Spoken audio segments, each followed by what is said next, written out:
Efectivamente, bien, es importante recordar la estructura que tiene la criminalidad organizada. La criminalidad organizada tiene como finalidad última simplemente la captación de recursos económicos. Para esto se vale de una serie de cosas, entre ellas la sinergia, es decir, contratan gente que está especializada en determinada área. Usted está refiriéndose puntualmente al robo agravado que se ha acontecido en la ciudad de Santa Cruz.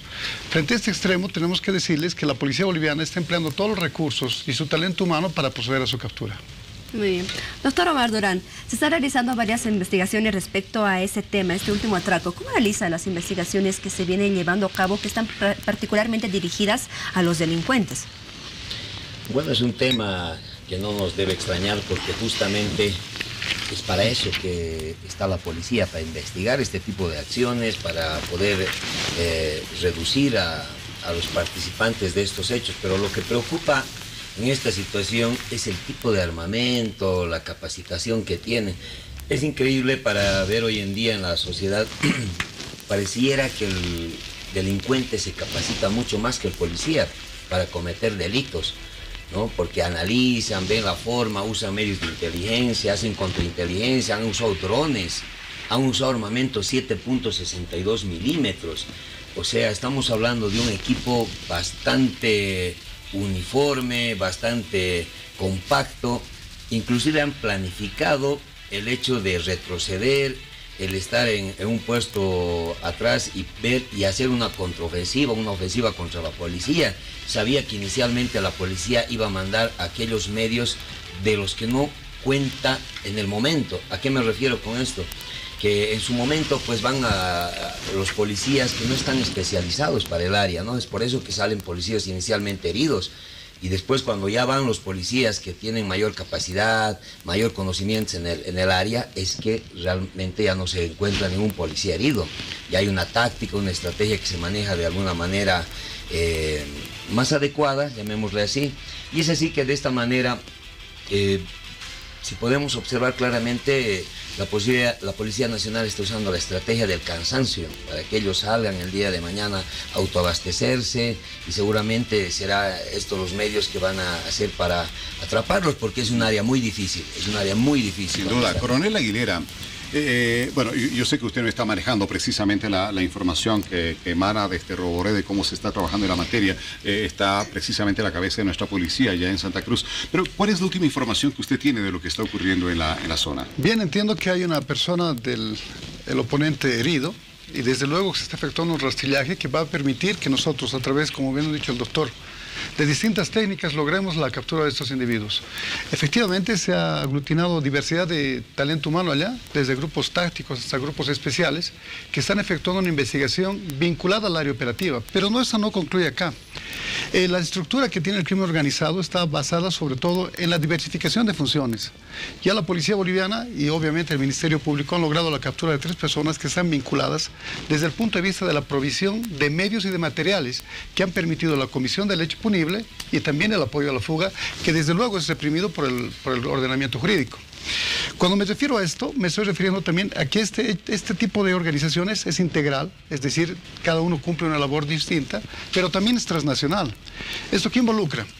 Que en el caso que estamos viendo no se están respetando las fronteras, las organizaciones están conformadas no solamente por miembros nacionales, sino también por miembros extranjeros, vinculados sobre todo a una jerarquía que se basa en la cohesión. Esta cohesión está limitada por los objetivos que están persiguiendo las organizaciones criminales. ¿Cuáles son las actividades que están vinculadas fundamentalmente a este tipo de delitos? Están relacionadas al narcotráfico, a la trata del tráfico de personas, desde luego al robo de vehículos, al tráfico de armas y otros delitos que son considerados por todos nosotros como absolutamente graves. Hay corporaciones transnacionales, ¿verdad? Globales, corporaciones delictivas que a través de las mismas redes digitales están articuladas, están analizando cuál es la situación de cada país, de su legislación, sus debilidades, sus fortalezas, pero hablamos de organizaciones criminales que no tienen 10, ni 20, ni 30 personas, sino se soportan logísticamente desde otros lugares para cometer crímenes en diferentes partes del mundo. Y yo leí un artículo que publicaba un diario argentino en los últimos días, y mostraba una realidad que no es solamente de Bolivia, sino es de la región. Cómo en Sudamérica se está fallando en lo que es el articular una estrategia conjunta de todos los países para luchar contra el crimen organizado.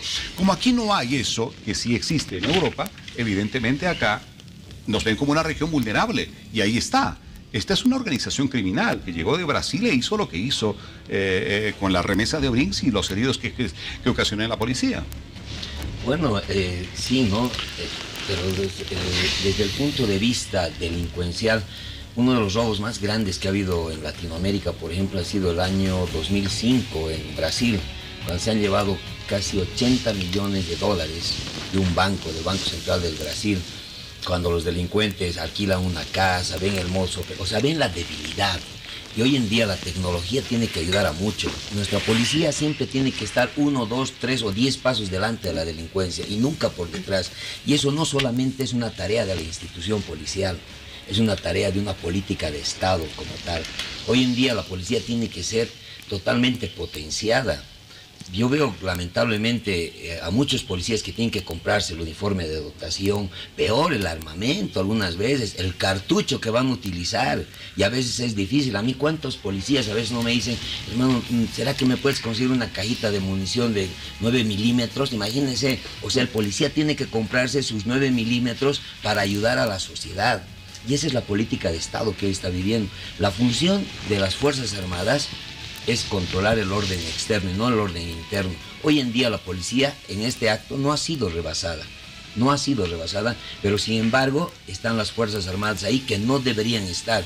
Es una tarea netamente policial. El policía tiene que tener la experiencia de vida para tener ese combate, hacer un golpe de mano, las estrategias que tienen él, pero para eso tienen que tener los medios. Yo le digo a usted, Víctor Hugo, a usted, Paola, Coronel, ¿será que tiene los medios la policía? ¿Será que la policía, estamos hablando que no tiene un cartucho, ¿será que tiene la capacidad de tener un RPG-77 para luchar contra ese tipo de delincuentes? Deberían tenerlos, porque estamos hablando de una área estratégica. Los que hemos estado trabajando en el monte durante años sabemos cómo es luchar ahí. No solamente es estar en la noche, ver, se te meten nihuas, mosquitos, no, te atacan las víboras, o sea, hay un montón de peligros. El peligro no solamente es el delincuente, tienes un montón de peligros, y eso apenas hoy en día. A veces nosotros escuchamos decir a nuestros gobernantes, se va a luchar y los vamos a agarrar como sea. Pero no saben cómo están atravesando, qué estará pasando con ese policía. Hoy en día ahí en Roboré son 20.000 habitantes cerca y solamente hay 5 policías. Y eso no es culpa de la policía. Justamente a ello, coronel, háblenos de ese equipamiento, de esa tecnología con la que cuenta justamente la policía y con la cual hace frente a este tipo de hechos delictivos que se suscitan, y también para la desarticulación de bandas de atracadores que lo han hecho en muchas ocasiones. Bien, el crimen se enfrenta desde dos maneras, desde el punto de vista táctico y desde el punto de vista judicial. Desde el punto de vista judicial nos encontramos amparados por la norma que define la organización criminal con determinadas connotaciones. Nosotros creemos que la estrategia más indicada para este tipo de flagelos es el combate a la riqueza, porque como les decíamos, lo que persigue la organización criminal es la generación de bienes. A partir de la lucha contra la legitimación de ganancias ilícitas, nosotros tenemos un arma importante para impedir que estos individuos puedan conseguir plasmando su lucro. Es importante señalar que las características de estas organizaciones están referidas a que la cúpula puede cambiar, pero la riqueza se mantiene. Esa es una de las estrategias. Usted me ha preguntado con qué equipamiento contamos. Efectivamente, entendemos que en esta gestión de gobierno, como ninguna otra, la policía boliviana ha recibido un equipamiento importante, pero que seguramente aún hay mayores exigencias que esperamos que en el curso de los siguientes días, meses o años podamos ir supliendo. Es importante saber que la criminalidad va avanzando, la tecnología también.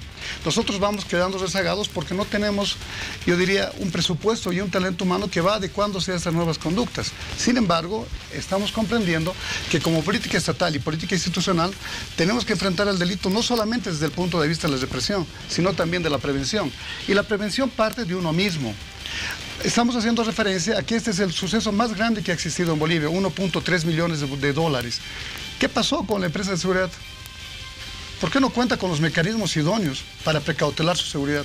La seguridad, sin duda, parte del órgano ejecutivo, pero también es responsabilidad de todos nosotros. A propósito, coronel, usted toca el tema de la empresa, este vehículo, y se pregunta por qué no tomó todas las medidas de seguridad que debió haberlas tomado. ¿Cuáles? Tendrían que haber sido las medidas de seguridad idóneas que quizá hubieran impedido que se concrete este atraco.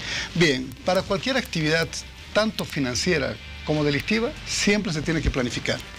Acá, desde mi percepción, hay una distancia absolutamente superior a la normal. Las circunstancias estaban vinculadas, las circunstancias del hecho están vinculadas a un aspecto desolado. El vehículo con el que transportaron los valores no era un vehículo blindado. ¿Qué creo yo? Primero, que debe haberse transportado la remesa por vía aérea. Segunda, la información tenía que ser clandestina, reservada. En este caso, estoy entendiendo que era una operación que tenía las características de la cotidianidad, era monótona. Por tanto, ha habido una fuga de información de la empresa o de algún allegado a ella que ha permitido que los delincuentes hayan planificado el robo. Es esa la reflexión que yo tengo para la empresa.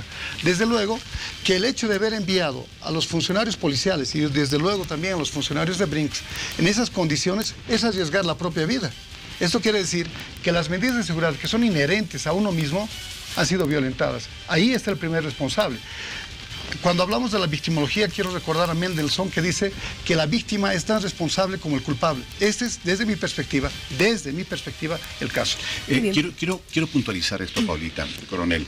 Cuando se transportan remesas, sobre todo con una gran cantidad de dinero, vaya, y por carreteras desoladas, donde no hay poblaciones cerca, etcétera, usted dice, debería de transportarse esas remesas vía aérea. Correcto. O sea, lo primero, esta empresa debió haber hecho aquello. ¿Y por qué decide, cree usted, una empresa, sabiendo los riesgos que derivan de la distancia del lugar desolado, pues transportar vía terrestre en un vehículo no blindado? ¿Qué factores pueden determinar que una empresa tome una decisión de esas? Desde luego que el principal factor, desde mi visión, es la economía, ¿no? Seguramente también hay que considerar el peso que representa esta cantidad de billetes. Deben haber diversidad de factores que desde el punto de vista operativo han motivado aquello. Desde el punto de vista de la seguridad, insisto, esta es una responsabilidad que es inherente a la empresa desde ya.